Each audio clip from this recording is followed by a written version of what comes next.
and cover-ups. UFOs have. One person who knows just how seriously UFO sightings have been taken by the British authorities is ex-MOD operative Nick Pope.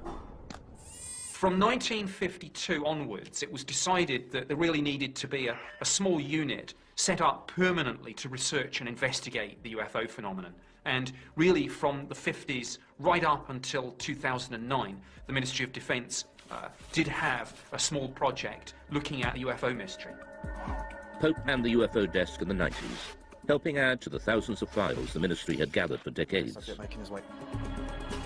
Now that they're being released from the vaults, key UFO eyewitnesses give their side of the stories.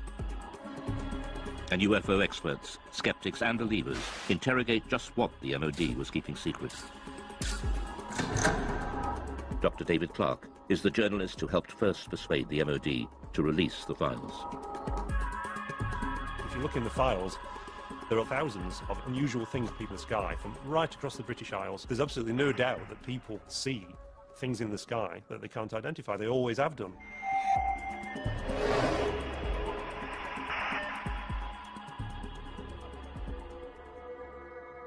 January 6th, 1995. Two experienced pilots of a Boeing 737 carrying 60 passengers from Milan to Manchester report a near collision. It's an incredible sighting of an unidentified flying object which sends the authorities into a spin. In the defence files, there are quite a number of incidents involving near misses between civil aircraft and unidentified flying objects. The most impressive of all was a report that was made by the crew of a British Airways 737. Speedbird 5061, overhead pylons 9 miles. They were just about to enter this cloud bank, quite a clear sky, good sort of vision. Suddenly the first officer said he saw this object coming towards him like an illuminated Christmas tree.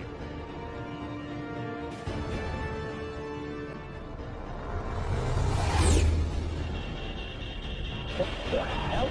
It was so low in its approach and so close that he automatically ducked, thinking there was going to be a collision. And this thing just zoomed past, and immediately he turned to the captain and said, "Did you see that?" The captain said, "Yeah, I saw it as well." Immediately the pilots radioed into Manchester Control Tower. There's a lot of concern amongst air crews about what damage could be done to the reputation if they became known as, you know, the crew that see flying saucers. So it was interesting in this case that despite that, these two air crew decided that when they landed they were going to file an official air miss report. So that would then trigger a full detailed investigation by the Civil Aviation Authority, which is exactly what happened. For the first time, the MOD files show how this extraordinary incident sparked a full-scale investigation conducted by aircraft near-miss investigator Anthony Booth. Well, it was unusual for a start because it was the only one in my memory in 7 years of working in that particular department that I'd actually dealt with something like this.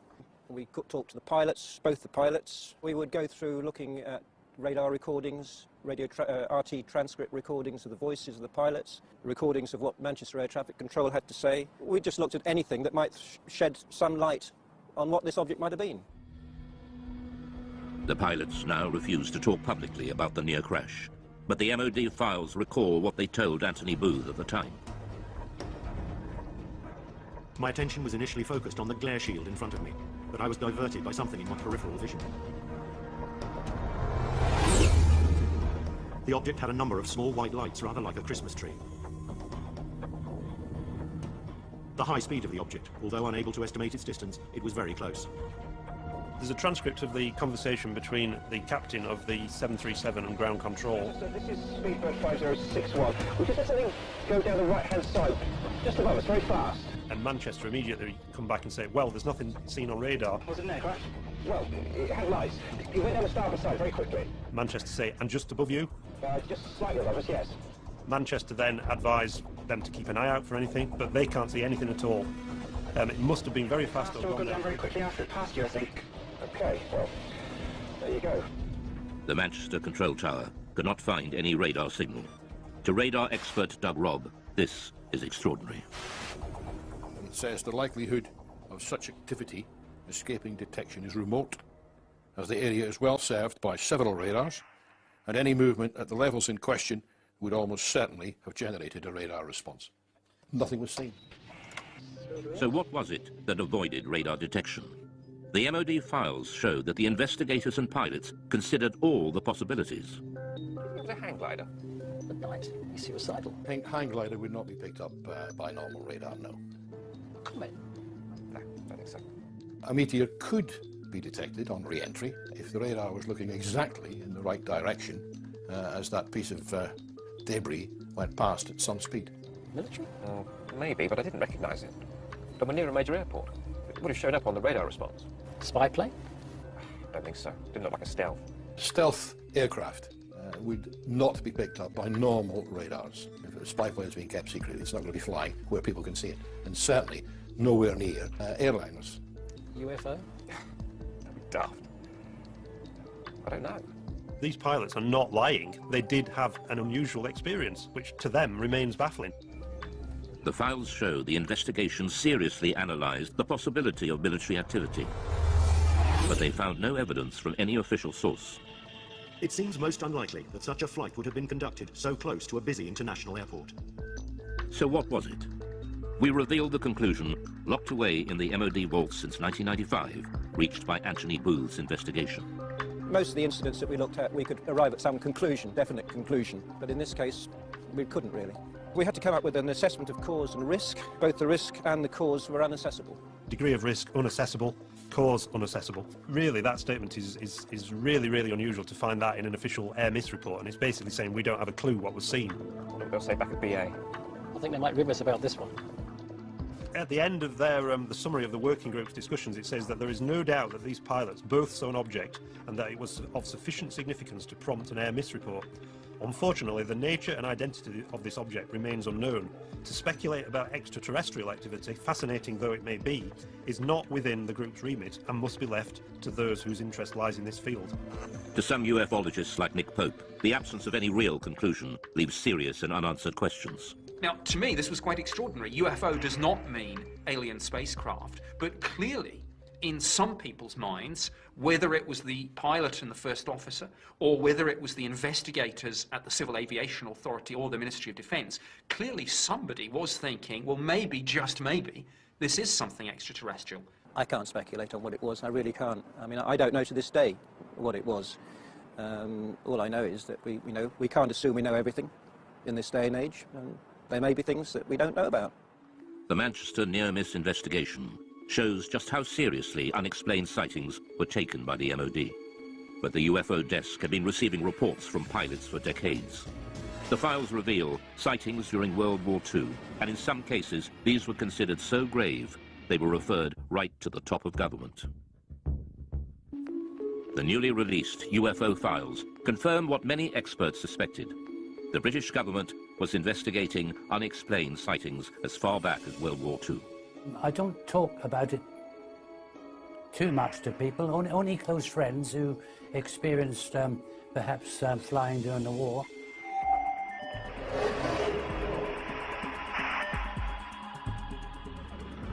Spring 1944. Britain was engaged in heavy bombing raids over Germany. Rumours of strange, unidentified missiles were getting through to top command. Considered a threat to public morale, the MOD files reveal that the order to keep them secret came right from the top. Sightings, such as the one seen by gunner Bernard Dye. Now I have here a personal wartime diary. I'll read you an entry which I wrote on the 26th of April. Operation Essen. 300 aircraft raided Essen. Dye then recorded the most extraordinary sight. By unidentified objects, which I describe as just red balls of fire. This is the first time Bernard Dye has spoken on television about what happened that night. We left the target area and we were heading back towards Mildenhall, our base. We were heading across France. Everything appeared to be peaceful. Suddenly I saw 3 balls of fire coming up from below and reported this to our pilot, Arthur Horton, on the intercom. A few seconds afterwards, the rear gunner, Brian Harper, he observed 2 more red balls of fire. Immediately, Arthur was a bit perturbed, and were they fighters? No, not fighters, Arthur, just balls of fire coming towards us. I said to Arthur, no, evasive action, corkscrew, starboard, go, go, go.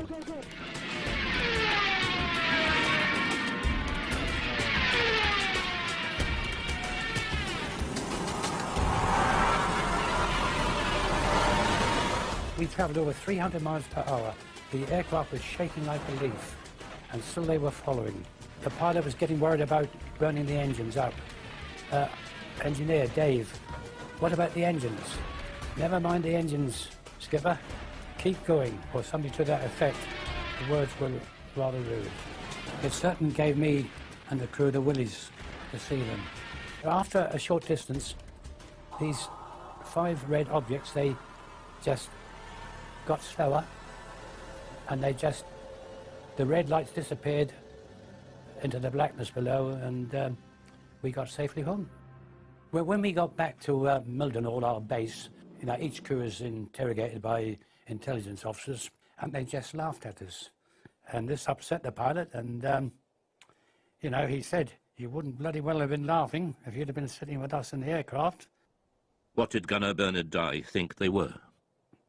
Didn't know what to think, but I thought they were just a new weapon that the Germans had invented. Bernard Dye was not alone. Other World War II aircrew had also reported unexplained sightings, and we now know that at least one of these reports was suppressed, and the order to do so came right from the top.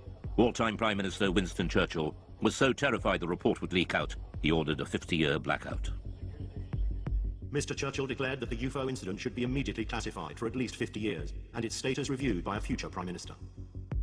Churchill's order referred specifically to a late World War II sighting made by a British aircrew returning from a reconnaissance mission over Germany.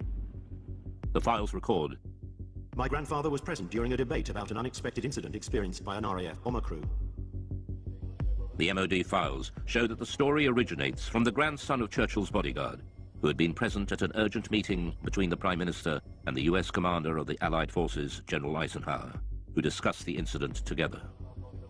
He was writing in to see if the ministry could confirm this story, that this guy who was the bodyguard was present at a discussion between Winston Churchill and Eisenhower about a mysterious incident when the crew of a Royal Air Force reconnaissance aircraft that had seen this metallic object that had appeared by the side of their aircraft, and it followed the aircraft, and it behaved in a way that was completely unexplainable in terms of it being, you know, a German aircraft or any other sort of Nazi flying machine that they were aware of. A leading aircraft expert was also at the meeting. He dismissed any possibility that it could be a missile, since a missile could not suddenly match its speed with a slower aircraft and then accelerate again. Churchill was determined this would go no further. Another person at the meeting raised the possibility of an unidentified flying object, at which point Mr. Churchill declared that the incident should be immediately classified. But the file goes further. One extraordinary line explains just how fearful Churchill was of public reaction to this UFO sighting, if it ever got out. This event should be immediately classified, since it would create mass panic amongst the general population and destroy one's belief in the church. But the files also reveal that this wasn't the first time Churchill had got embroiled in UFO sightings. In October 1912, there was sightings of mysterious lights in the sky over the dockyards at Sheerness in Essex. Winston Churchill was the First Lord of the Admiralty, and he had to look into this, and Churchill had to admit in Parliament that he couldn't explain what had been seen. The files show that even after the war, Churchill took a personal interest in unexplained sightings. In the aftermath of the sightings in Washington, D.C. in 1952, that made all the news headlines, Winston Churchill again became interested and sent the memo to the Secretary of State for Air. What does all this stuff about flying saucers amount to? What can it mean? What is the truth? Let me have a report at your convenience. Until now, Gunner Bernard Dye never knew there were other World War II sightings that Churchill wanted kept secret at such a critical time in the war. We showed him the newly released MOD file on Churchill. Well, after reading this report, it sounds, you know, really identical to what we witnessed and saw that night.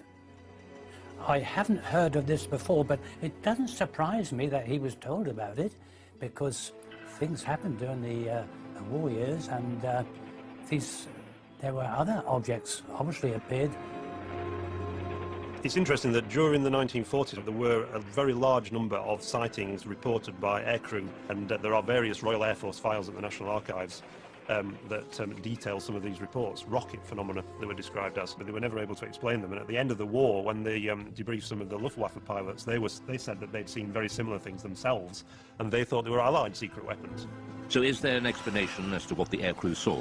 Dave Clark has his own theory. They just thought that it was a combination of misperception on part of the aircrew. They were expecting enemy action because they were so charged up on adrenaline. UFO or not, the files show that the World War II leaders were desperate to keep such sightings away from the public. The next file reveals how, even decades later, the government was still panicking about UFOs.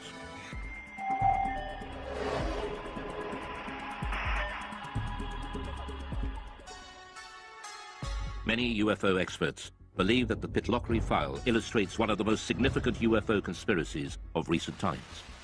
It involves photographs of an unidentified object captured flying over a remote Scottish valley. The photos were sent to the MOD, but mysteriously went missing. Journalist Mark Pilkington has spent years trying to track down these UFO images. The Pitlochry photographs in the MOD files date back to the 4th of August 1990, when two witnesses on the A9 near Calvine, near Pitlochry, allegedly saw a large diamond-shaped craft hovering in the air for about 10 minutes and took 6 photographs of it. And the object that they claimed to have seen was accompanied by 2 aircraft, which the MOD later identified as Harriers. The photographer has never been identified. He sent the 6 photographs to the Scottish Daily Record newspaper. The paper never ran the story. Instead, they referred them to the MOD for investigation. The Ministry of Defence took their own copies of the photographs, which have since disappeared. They, according to the files, sent the original negatives back to the Scottish Daily Record, which inexplicably never ran a story on the subject and never published the photographs, and presumably returned them to the 2 men whose names have been removed from the file, so we can't ask the 2 men. So mystery piled upon mystery. All that remains in the files is a photocopy of the alleged photographs. Ufologists later mocked up this photo of what was seen. But Nick Pope dealt with the original photos and file when he worked behind the MOD desk. Both the Defence Intelligence Staff and the Joint Air Reconnaissance Intelligence Centre analysed this very carefully, and the consensus was clear on this. This was a real object. It was maybe 25, 30 metres in diameter. I sat down with my opposite number from the Defence Intelligence Staff at a briefing about UFOs. We discussed this photograph extensively. This was something that was of defence interest, because clearly it could do something that we couldn't, and we wanted that technology. The MOD was determined to play down the incident. There's an interesting briefing by the Ministry of Defence press office on defensive lines to take if these photographs made it into the newspapers, and they were asked questions about this. And there's a list that basically says that we have looked at the photographs and no definitive conclusions have been reached regarding the large diamond-shaped object. And if they were pressed by the media, they were told to say all sighting reports received by the Ministry are referred to the staff in the departments which are responsible for the air defence of the UK. During his time with the Ministry, Pope had a blown-up copy of the photograph on his office wall, until it was personally taken down by his superior. One suggestion was that this was a secret prototype American spy plane. My head of division convinced himself that this probably was some secret aircraft or drone, and he ordered that this be removed. We know from the files that there was a lot of internal discussion about, were the Americans flying this incredible spy plane, and if so, why had they not asked for permission, for this thing to fly through British airspace? Journalist Mark Pilkington believes that events at the time could well have influenced what people thought they had seen.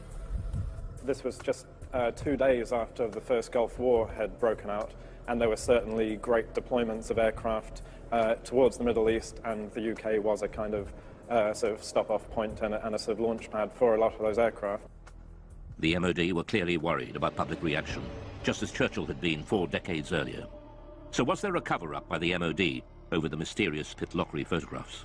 There's a possibility that the Ministry of Defence destroyed these images, possibly because they thought that they were some American spy plane that they'd rather we didn't know about, or maybe if this thing genuinely remained unexplained, because we simply didn't want the embarrassment of saying that there might be things in our airspace with speeds and manoeuvres that exceed everything that we've got, and yet which remain unexplained. However, all we're basing this on, we should make clear, is a very grainy, fuzzy black and white image that, for all I know, could have been drawn by a child with crayons. Mark Pilkington is still looking for the real Pitlochry photographs to find out just what did put Britain's defences to the test. But 6 years later, on Britain's east coast, another UFO sighting sparks off a full-scale military investigation and a direct challenge to the Secretary of State for Defence. In 1996, the Ministry of Defence was drawn into a serious breach of UK defences by a UFO over East Anglia. MOD files reveal it not only involved the police, Coast Guard and RAF, but a call to the Defence Secretary to scramble jet fighters. I'm very concerned about an incident that occurred off the East Anglian coast recently involving a visual unidentified flying craft sighting that was correlated by various different military radar systems. Why weren't our jets scrambled? It was one of the biggest UFO scares ever. And it all started one quiet October night on the East Coast.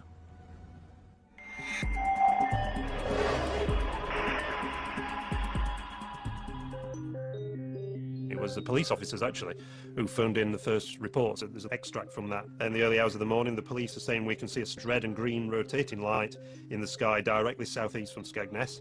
It looks to be high in the sky directly over the Wash. Very nice. The patrol officers reported the sighting to the station sergeant.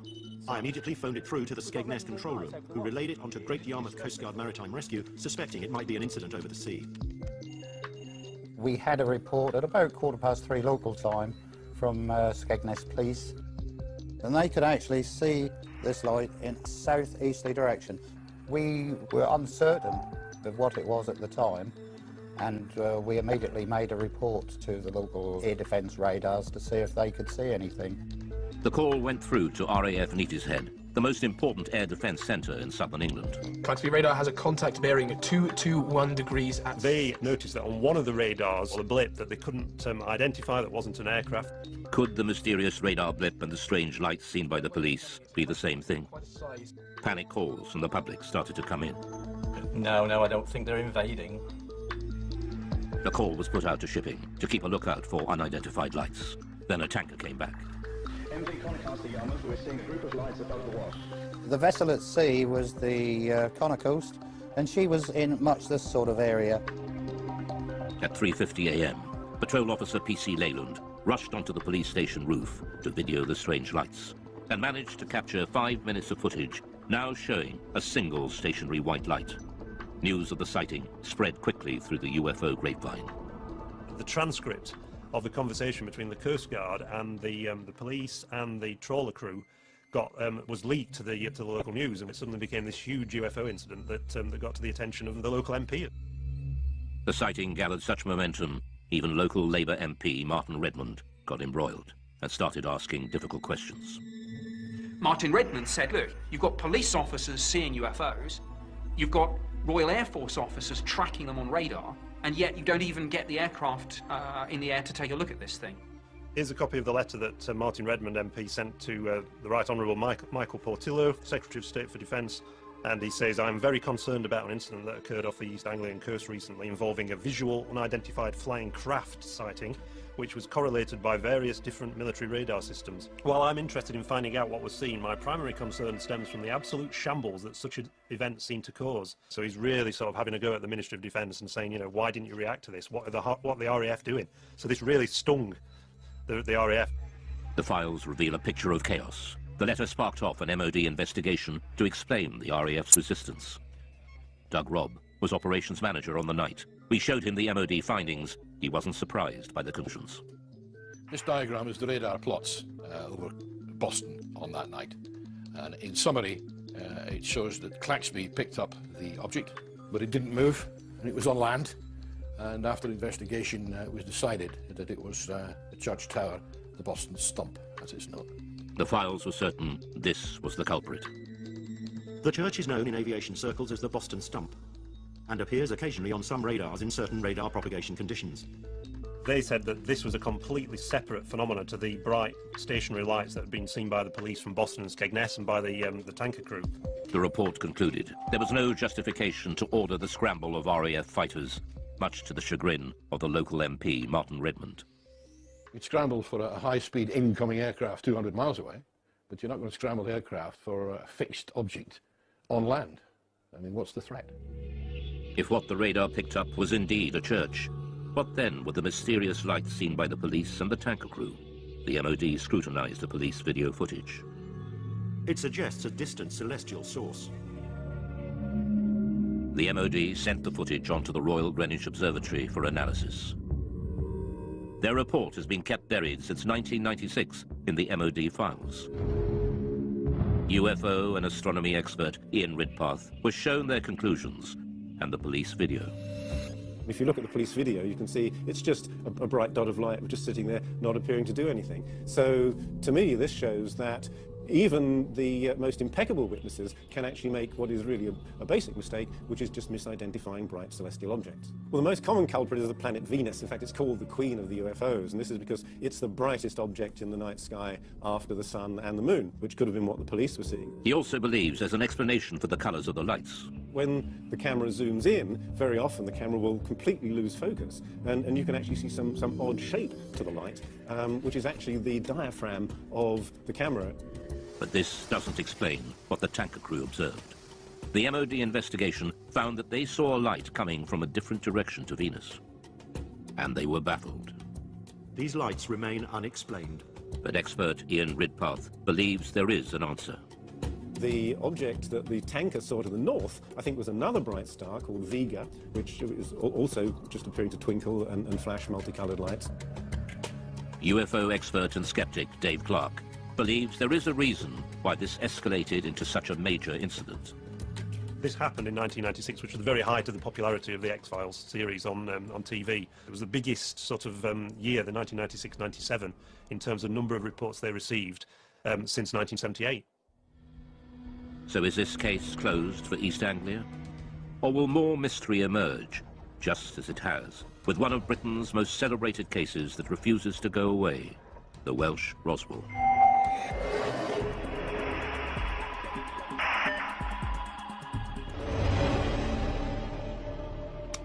In 1974, in North Wales, thousands of people experienced a violent earth tremor and lights were seen falling from the sky. Some ufologists believe a UFO crashed, and there's been a cover-up ever since of the Welsh Roswell. Oh, a heck of a bang, yes. Oh, yes, it's like a tremor. It was in the house, shook the houses. We're in new houses. And it seemed to come right on top of their head until the house was coming down. There were lights coming from the top of the mountain, just up over there. 24th of January 1974 at 21:50 GMT. 5 bodies spectacularly incandescent were observed traversing the sky. New information has been revealed that opens the mystery further.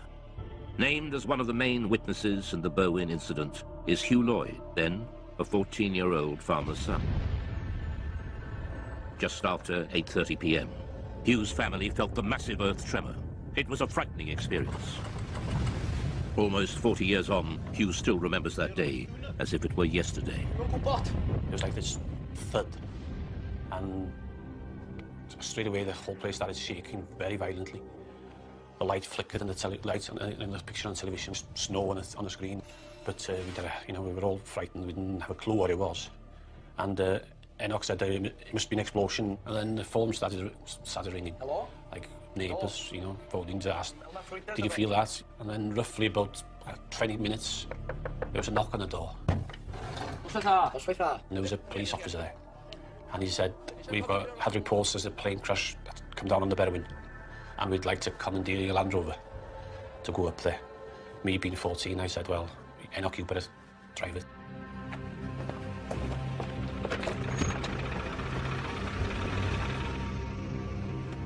We carried on up the mountain about half a mile, maybe 3/4. We drove up the track and we stopped, got out and got torches, and it was very quiet and very dark, but nothing to be seen. How are we going with a torch?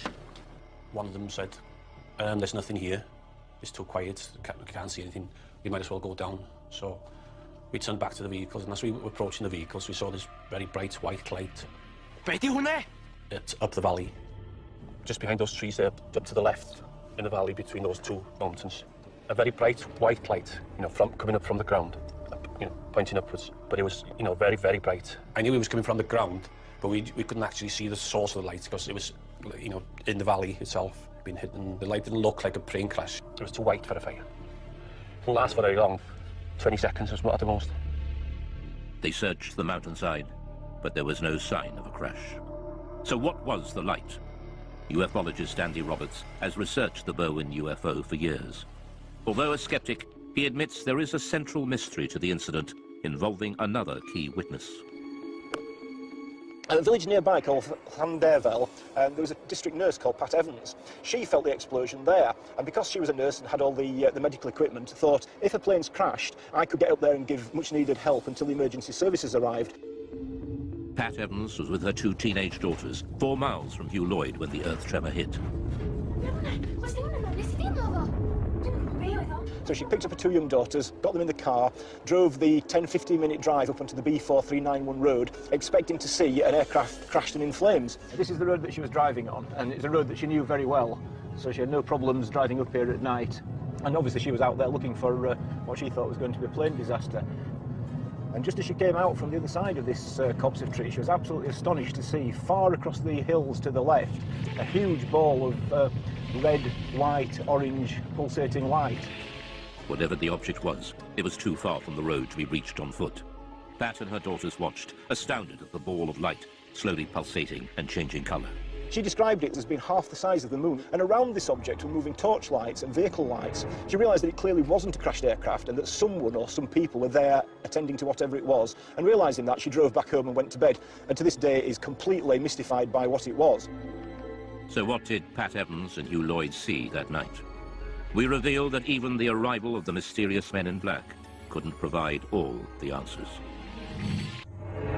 The unidentified sightings by Pat Evans and Hugh Lloyd in Berwyn, Wales in 1974 have gone down in UFO folklore. The recently released MOD files have added even more mystery. Researchers from the British Geological Survey were quickly dispatched to Berwyn to investigate an earth tremor that had registered 3.5 on the Richter scale. Immediately after the earthquake, we were getting a lot of reports, some of them rather complex ones about lights in the sky, lights on the hill. So I brought a small team of people down to ask the local people around here what they'd seen, what they'd heard, what they'd felt. The British Geological Survey team have become known in Berwyn legend as the Men in Black, as they were dressed in dark suits, official-looking, and were going door to door. Some people seem to think the whole event was rather suspicious and that we, simple scientists from the Geological Survey, had something to do with suspicious events around here. Files containing Chris's notes recall his interview with nurse Pat Evans, who saw the unidentified light. I have here the notes that I made when I talked to Pat Evans. She felt the shaking, but also she was very concerned about lights that she saw in the sky. She thought there was a big red light, like a glowing red fire. This is a copy of one of the maps that we, with our team, used when we were going around the area talking to people, and we were able, therefore, to put on the map exactly where we got that interview from, and therefore exactly what that person saw, heard and felt. This British Geological Survey map, buried in the vaults, is a revelation. It shows the anomalous lights seen by Pat Evans and Hugh Lloyd both appeared in the same small area of hillside at the same time. Ufologist Andy Roberts returns to the same spot on the mountainside where Pat and her daughters saw the UFO, and where Pat Evans told her story to Andy Roberts in 1998.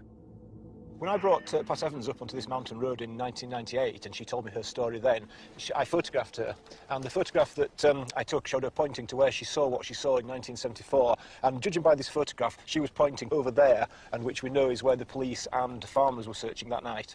Pat Evans was on the Llangannock to Welshpool Road, which is just, well, just beyond the forestry there. So if she was there, she probably saw the same lights as we saw. You know, because she's dead in line. I'm sure, I'm nearly positive that's the same lights as she saw. The recent files show the MOD's explanation for the sudden explosion and mysterious lights. Subsequent search of the hillsides in question revealed no sign of impact, however. The Meteorological Office considered that these sightings could have been occasioned by a bolide, that is to say a meteor, which enters the Earth's atmosphere and burns up before reaching the ground. A private investigation done on behalf of the British Astronomical Society concluded, however, that the meteor may in fact have disintegrated over Manchester and that its appearance was preceded at 8:30 p.m. by an earth tremor in the Berwyn Mountains with which it has no connection. In regards to the UFO phenomenon. So if you capture anything amazing, submit it to us via Skype, Facebook, Twitter, and we'll be checking out your incredible videos. Keep your eyes on the skies, everybody. My name's Blake Cousins, and we'll see you again next time. All right, we're here going up the world's steepest road in the United States of America. And let me tell you, it's a hairball situation.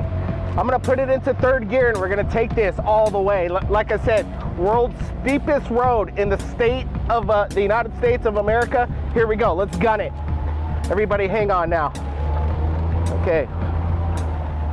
Now this is about almost, I'd say it's 60% incline right there, and we just hurdled it. Now look at this. We're in four-wheel drive lockdown in our Wrangler, and it's pretty much handling it quite well. Everybody, thanks for joining us here at Third Phase of Moon, and if it wasn't for you watching the skies, submitting your incredible videos, wow, we wouldn't be here like I was just saying earlier. Everybody, take care. My name's Blake Cousins, and we'll see you again next time.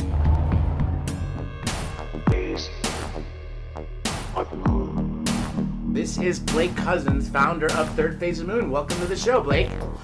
Hey, thanks, Dr. J. Great roundtable tonight. I wanted to get to, we're working on something special, something incredible. It's DARPA. What's DARPA up to? We at Third Phase of Moon want to find out what's going on at the Defense Advanced Research Projects Agency. DARPA is up to something big. They've been doing this since 1958.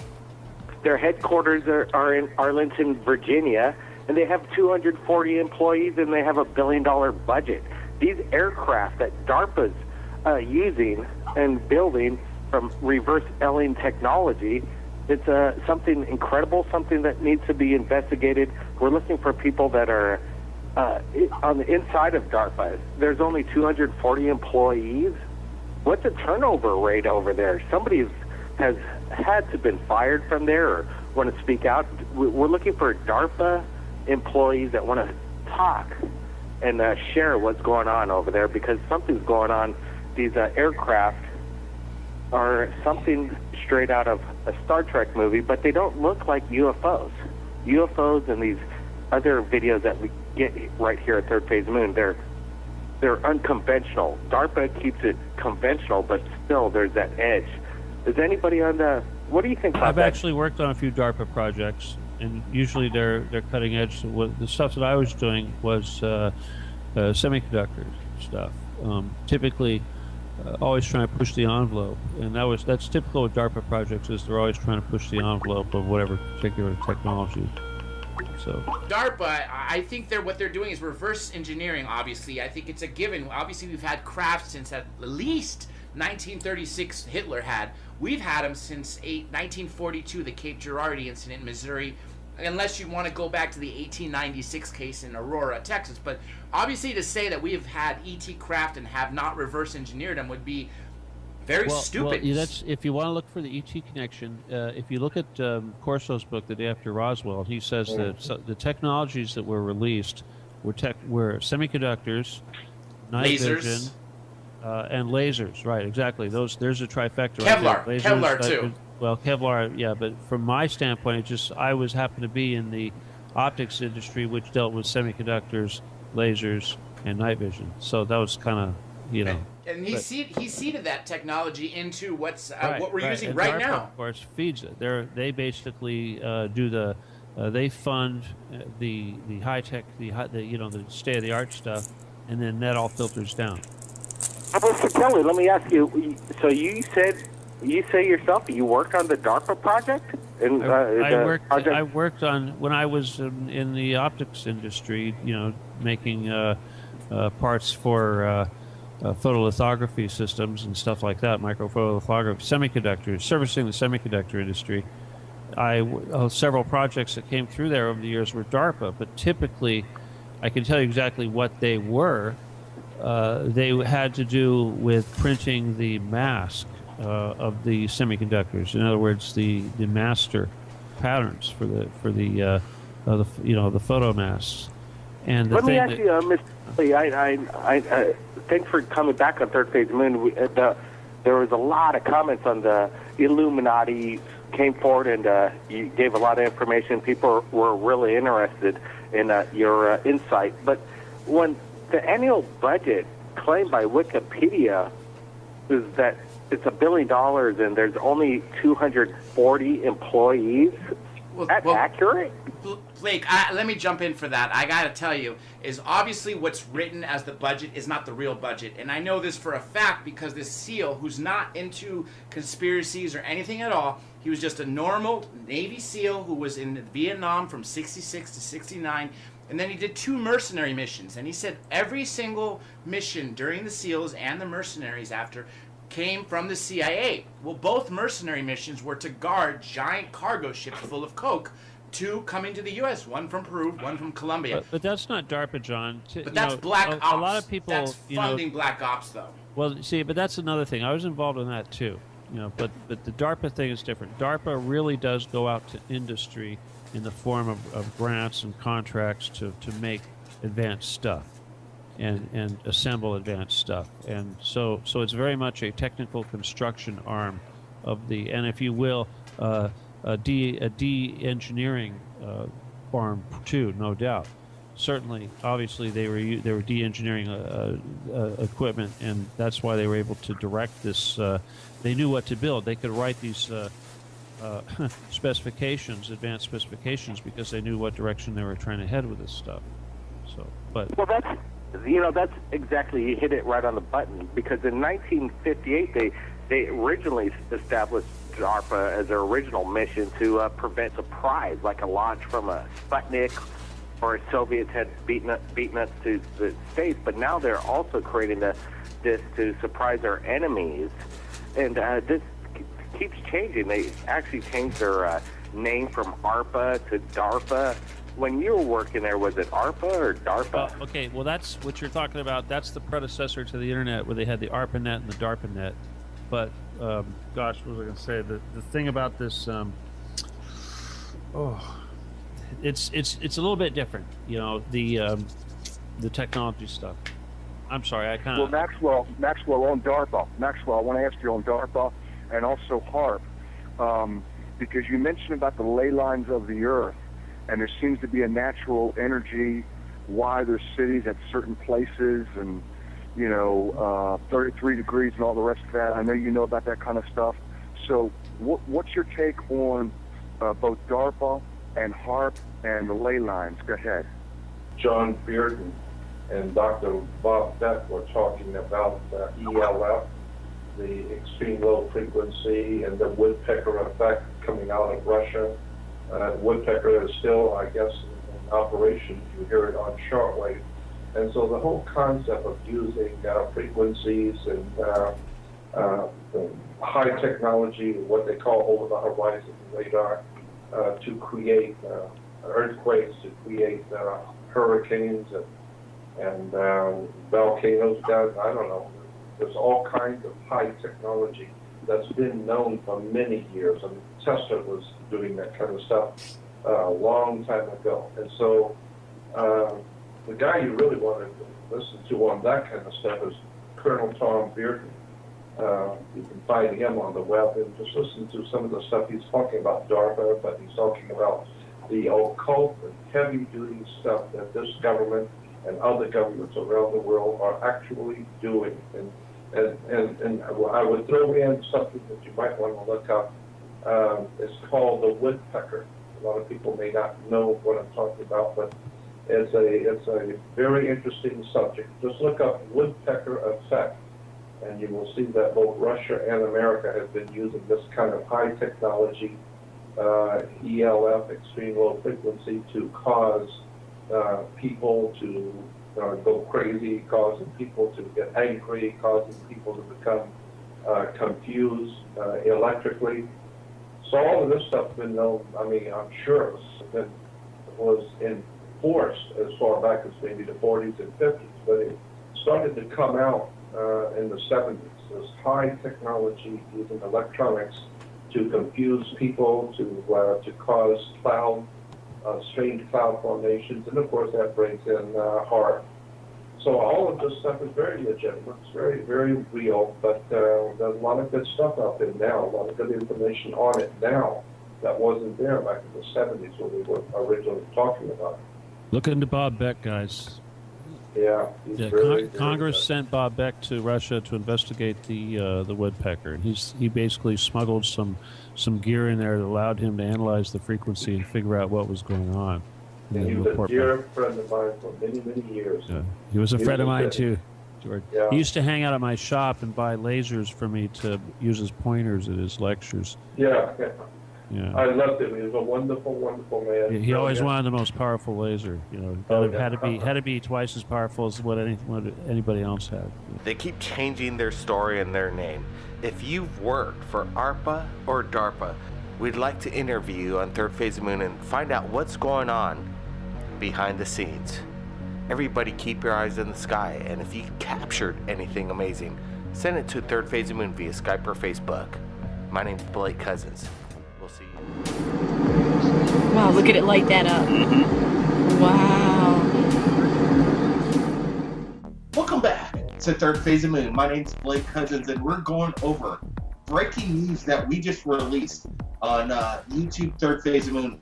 We're just about to hit 100 million views on our YouTube channel alone. Everybody subscribe to get the latest breaking news about UFOs from around the world. I just wanted to go over an incredible video just in tonight. We're going to discuss it with Dr. J. Andy Elias and former FBI agent Ben Hansen. He went over this video that we're looking at right now. Incredible footage captured from within a plane of what looks to be mysterious lights below. Dr. J, I wanted to get your opinion first of what you thought of this video just into Third Phase. You know, I honestly, the genuineness of the people on board that were witnessing this craft, of the person recording, clearly you could tell because it's a vertical thing, a vertical shot. It's from an iPhone. But obviously, as Ben Hansen said earlier, they could have won an Academy Award. They definitely saw something out there. I don't think it's CGI. It's definitely in the air. Well, the first thing that I noticed with this is it caught my attention that the light was moving a little bit. It didn't look like it was in conjunction with the camera shake, and I thought, well, this could be CGI, computer generated imaging that is showing what we call an error in tracking. It's when you animate something, you have to anchor it to the rest of the objects or the background in the film. And I was thinking that this object wasn't tracking correctly at first. But the more I looked at this, I realized this didn't appear to be the issue. In fact, it looks as if the light and the way that it wobbles a tiny bit in the first of the 3 videos probably is only due to something we call shutter roll. This is a rolling shutter effect with the CMOS sensors in a lot of cameras. And what ends up happening is sort of a blurring effect, or it looks like the image is wobbling. So the reactions of the people seem pretty genuine to me. It actually take a pretty professional job to fake reactions like this that are so spontaneous. They seem appropriate with the background of the chatter and everything you're hearing on the plane. It wasn't over dramatized. They didn't act as if they were reading from a script. It sounded very legitimate and real to me. So my opinion is that whatever's captured in this video most likely is happening in camera. It's going towards it. Whoa! Oh man, look at that! Do you see that? Yeah, we're looking at the videos, and now we're about to enhance it and zoom it in about 2,000% and put some brightness contrast to this, so we could even get a better look at these videos that came in. And there's some new information about what was going on in regards to this, and we can all hear people's reactions in real time. This is something incredible, but They were on their way from a business trip from Vegas to Chicago, and they're thinking this is closer to Vegas. So, and it was shot in what was it, March or May 9th, 2013. So there's old UFO videos out there.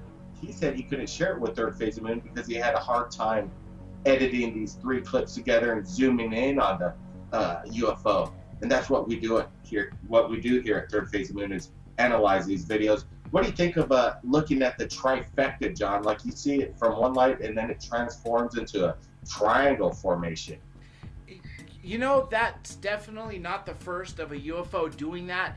As people have seen, and many times they will see one light all of a sudden turn into 3 or 5. They will see one ball or even a cylinder turn into a triangle. So it's not uncommon that they are actually shape-shifting. The other possibility is that they were seeing it as it's coming in through one dimension, possibly as one light, and then as it got closer it turned into 3. Or the other option is it really was 3 objects that came in together, because there are cases in the past, Blake, that did have multiple UFOs stacked together that came forward and then released to multiple.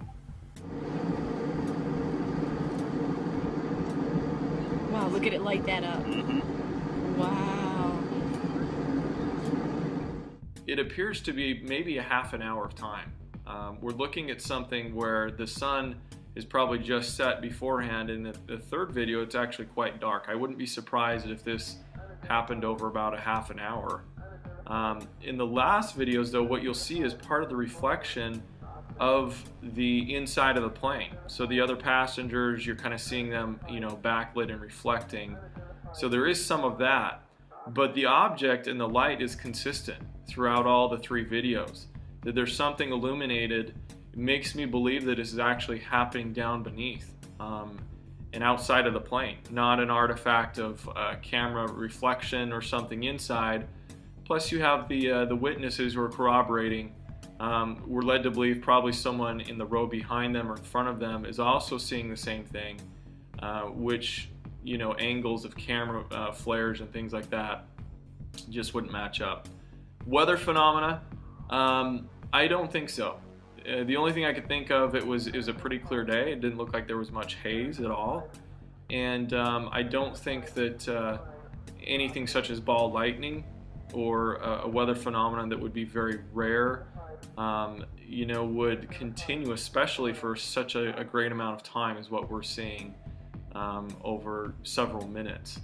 And for this thing to kind of undulate, it looks like a snake with a trail of light following behind it, which is very, very strange. So it's a great video. It really is. To me, I'm going to have to put this in the box of I have no clue. This doesn't fit typical UFO description of solid object, of triangular object. It doesn't even fit the description of light anomalies that we're familiar with. For everybody out there who was on that flight, contact Third Phase of Moon. Whether you were a witness that just heard people saying they saw something, or you were one of the people actually looking out the window, contact Blake Cousins in Third Phase of Moon. Thank you, John, and thank you, Ben, for joining us right here, going over this incredible breaking news.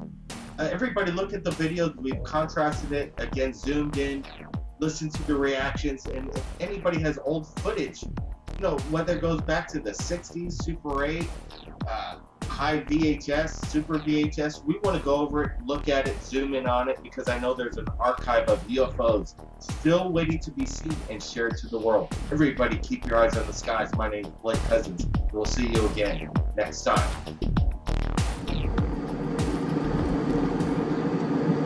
Wow, look at it light that up.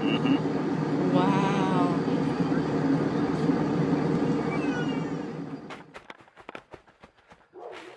There they go. Blake Cousins here at Third Phase Moon with breaking news. Ed is in contact with us right now. He's just shared incredible video of what looks to be a star ship, a beam ship of some sort, shooting vertically in the night sky. Ed's with us right now. His videos are going viral. The people have shared his videos, asking the big questions. They're all over the internet. Ed's footage over the past couple months have been so, exciting in the UFO world right now. People are amazed. And tell me, what's the circumstance behind this video? And welcome back to Third Phase. Yeah, Blake, thanks for having me back. This was shot in 1987, right after I was getting off the ship. It was my first time on the ship with Voss. Okay, okay, Ed, explain, let's backpedal a little bit, because I want to concentrate on this video that we're looking at, and we're zooming in, we're analyzing these photos, and we're not seeing any thing that could say that this is a hoax of any kind. Ed, let me ask you right now, is this a hoax? Because people just want to know this straight up, and we'll move along. There they go. No, this is authentic footage that I shot after being on the ship for the first time. It delivered me back within feet of my truck. I went back to my truck, grabbed my camera, and I had to backpedal to get some footage before it left. All right, Ed, we got to get these questions, the hardcore ones, out of the way first. Now let's get into detail. This incredible video we're looking at, we're going to share it to the world. Everybody's going to make up their own mind and decide what's going on here. Okay, Ed, so you were aboard the ship. This video right now is as they were taking off and leaving, and you say you were backpedaling, getting the shot. What happened before this on board this ship? Blake, this was my first time on the ship, and I had seen this ship many times. I think I've sent you other video footage of the ship that I ended up going on with, and the contact I had identified himself as Voss through telepathic communication. There was no voice. And this was my first time on the ship, and right after I got delivered back through this same beam of light that you see the ship departing with, I was able to get back to my truck and shoot this footage. We're looking at this footage. You know, it takes off right behind the tree. What's the size of this craft? The ship was about the size of a small house. It was probably about 80 feet to 120 feet in length, and the height of it was maybe 2/3 of that. But the beam of light, the light coming off this, is something that the video captured, but it was different in person. Did this make any sound? It seems like it's almost a rocket booster, a thrust of some sort, rocket engineered. No sound at all, Blake. It didn't make any sound. There was no sound at all, Blake. You know, we're talking right before you shared this video, that you're saying that this isn't you have somebody in your family that... I mentioned that my uncle was a lieutenant in the Air Force during World War II. He was the one that I first saw an unidentified flying object with. It happened when I was a young boy, and it happened more than once, but it happened with my uncle. And after my uncle died at a young age, he was only 66 when he died, I continued to have these visitations, and I continue to have them today. I think the only reason why I have ever had contacts with UFOs and extraterrestrial intelligence is because of my uncle. And it makes me think of Voss, because it's the same kind of telepathic communication that happened with my uncle and I. There were a lot of things left unsaid, but that were clearly understood. Ed, a few days ago, we posted this incredible video of a classic metallic flying saucer, and you know, it doesn't get much better than this. I didn't get your comments of what the circumstance behind that was, but there's a lot of stuff going on in the video. You see apparitions flying by. It almost looks like something's jettisoning out of the UFO. What was going on in this shot right here? Yeah, Blake, I just dug these up, and this was a great discovery to make again. This came in about 1986. It might have been as early as 1984. There's two of these here, and they're different. They look similar, but they're actually different craft. But they are in the same area of the country. I was in South Carolina at that time, and you know, I spoke of my uncle and my introduction to these craft through him. That was my first experience, and this is experience that I had before. And what I'm coming up with is some interesting stuff, but as I told you the first time we spoke, this is a part of my life, but it's not the only part of my life. And I know I carried a camera on that ship, but I also know that there's a different force of energy working there. So I'll look in my archives and see what I might be able to discover for you. But it's a different environment, one where our alternating current is not functioning. I'll see what I can come up with. As I find this is enjoyable for me.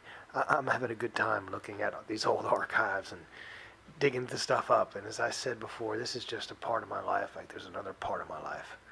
You know, when I first experienced the UFO with my uncle, it was not long after Neil Armstrong had first walked on the moon.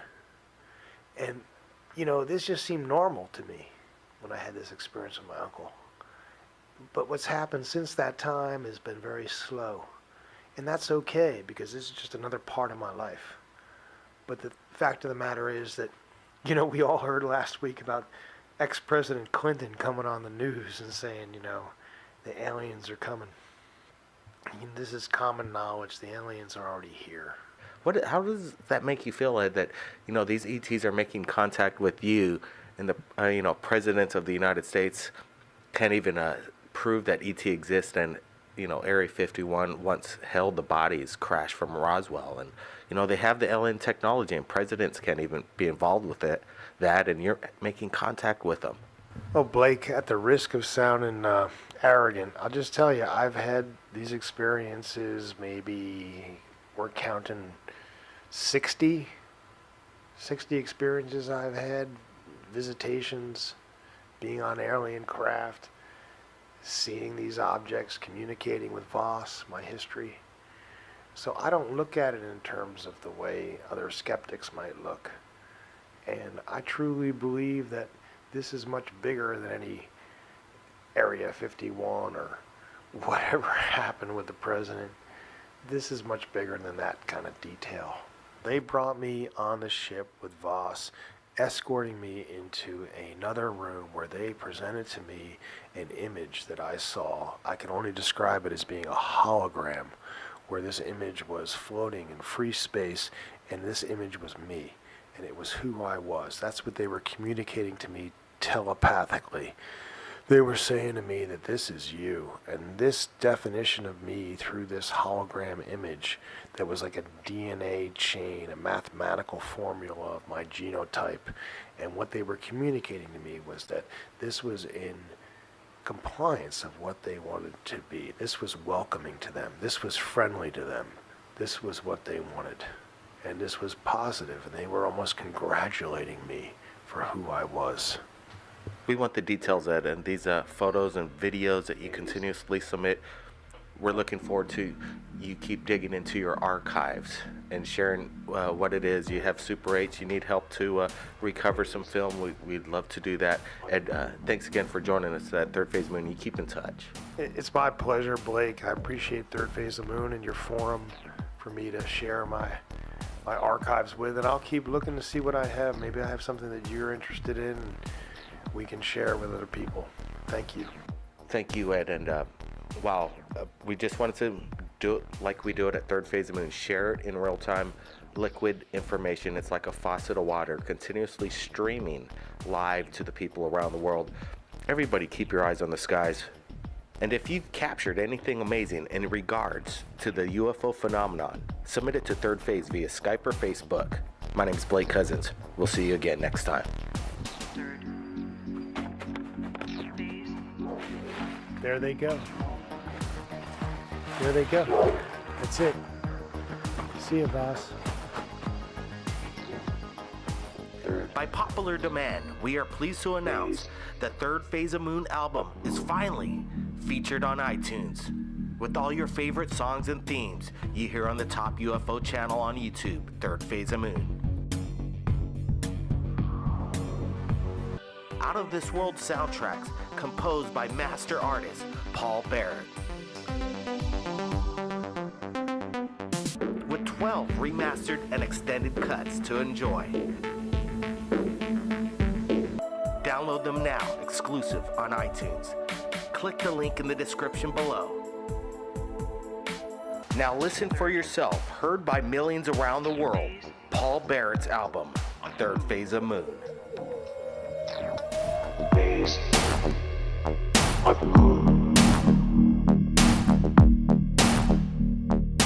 Welcome back to Third Phase of Moon. My name's Blake Cousins, and in this week's episode, we're going over 2 incredible videos submitted to us right here at Third Phase. Now let's get to it.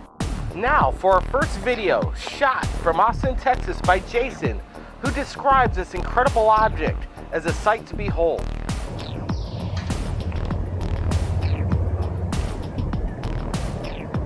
Notice the light blinking underneath the craft. This isn't no FAA regulated lights. What is this object?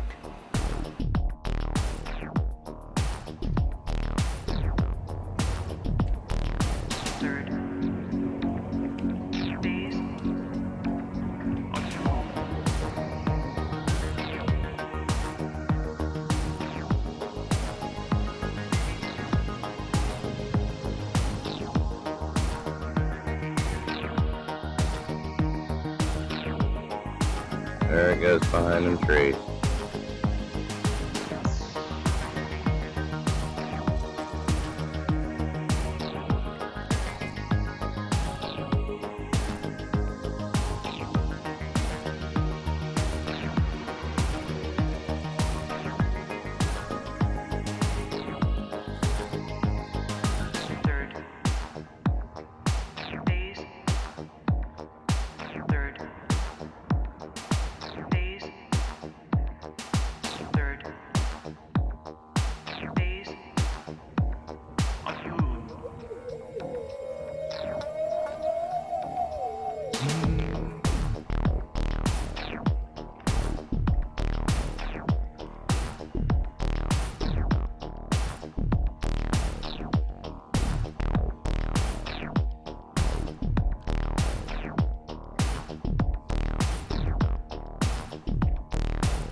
Look at that. Why a UFO would need landing lights.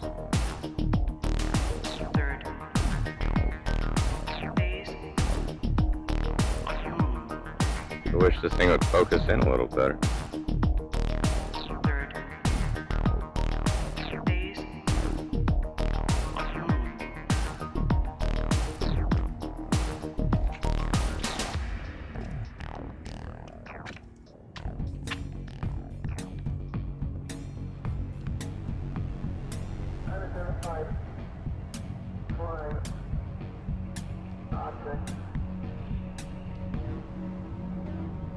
There he goes behind the trees.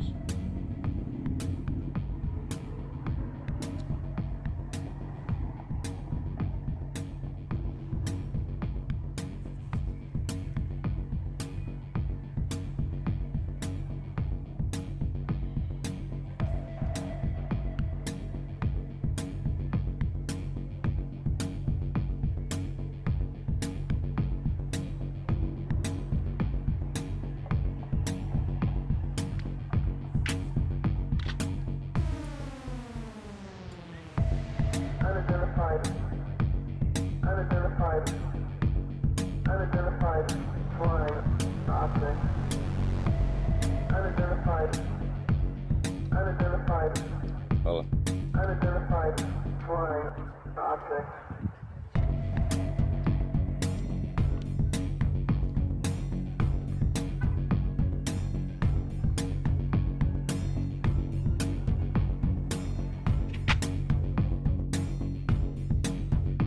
It's going into that light. Hard to see.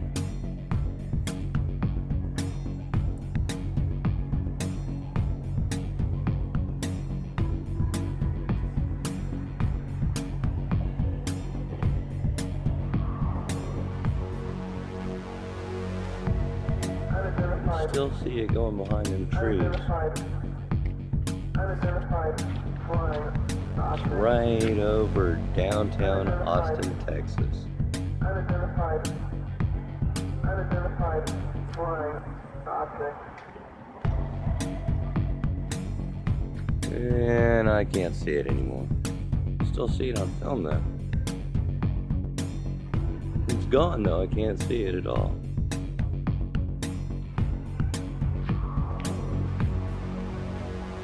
Look at how it lights up right there. Flying object. flying object, flying object, flying object, flying. What do you think that could be? We want to thank Jason all the way from Austin, Texas for submitting his incredible video to us right here at Third Phase of Moon. Now for our second video, we received a call from Amanda all the way from Michigan while we're live on the radio show, and she submitted this incredible film. Take a look at it. Unidentified flying object. When I first received the video, I didn't notice and realize what Amanda was explaining to me on the radio was that there was a massive skyscraper-sized UFO, triangular in shape, hovering over this mansion.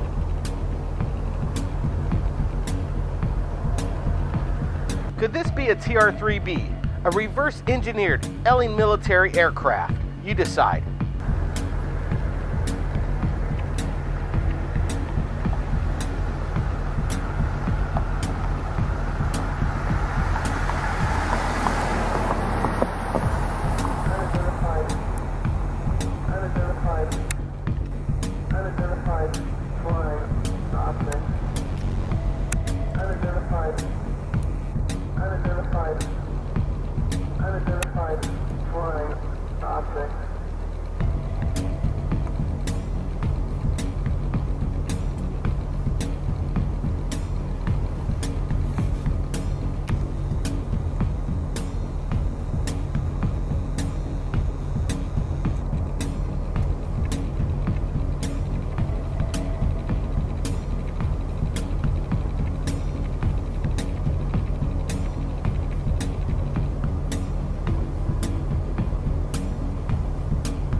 I'm recording now, because what I thought I was taking a video before, and I think I am right now, but yeah, I think I am. It's right above me.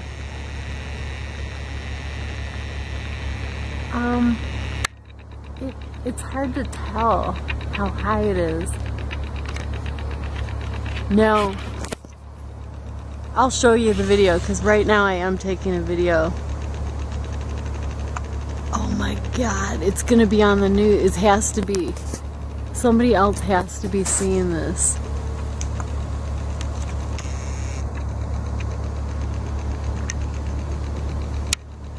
I'm in Novi, like in my brother's neighborhood. It's weird because, yeah.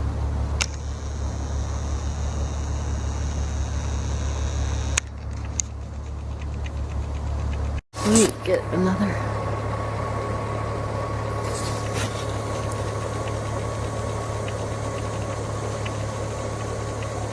I wish you were here. You would be freaking out.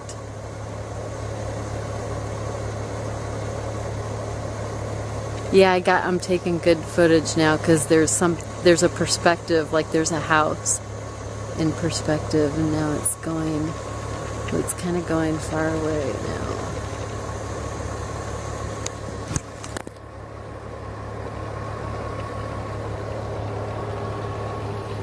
Oh, it's kind of leaving.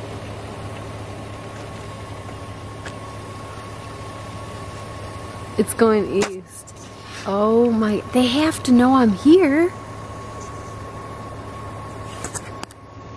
Oh my god.